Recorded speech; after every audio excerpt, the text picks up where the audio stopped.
Turning this robot on is all that Hongyi Liu needs to do before it turns its attention to him. The researcher at Sweden's Royal Institute of Technology has designed a breakthrough in how people and robots work together. His robot can recognise and even predict his gestures and wishes, such as, "Pass me that spanner," instead of slowing down or stopping if a human gets too close.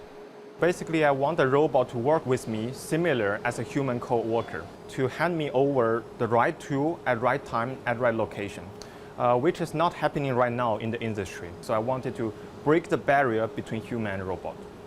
The barrier is reduced by a scanner that works out each person's body structure to prevent any collision between metal and flesh. A robot that can predict a human's actions and adapt to them can be a game changer in this field. But Sweden's success with this kind of technology is also down to how humans have adapted to robots.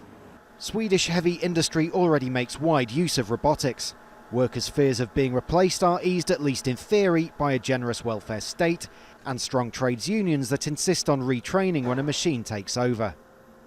This office in Malmö may not look like a hive of robotic activity, but behind the scenes, or rather in the cloud, robot reporters are doing the work of thousands of journalists, turning data on sports matches, real estate, weather and traffic accidents into written reports. It would be fair to say that we have maybe caused a couple of journalist jobs to disappear. But that is only because they were doing stuff that machines can do better.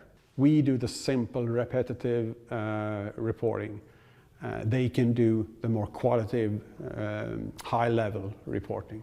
The robotic scoops are ready for the morning edition of the Automaton newspaper in Kalmar and at dozens of national and local titles across Sweden. The robot is actually one of our most contributing reporters. It's all about having more content to offer to our readers. Back at the lab in Stockholm, the goal is for robot-human relations to be about collaboration, not competition. If we can introduce a robot to help a human operator, together they form a new team. They can be more productive in the industrial setting. Robots may now be able to avoid harming a human's body, but it might take a very hard-headed employee to stop worrying about robots harming their job prospects. Rhys, Jazeera, Stockholm.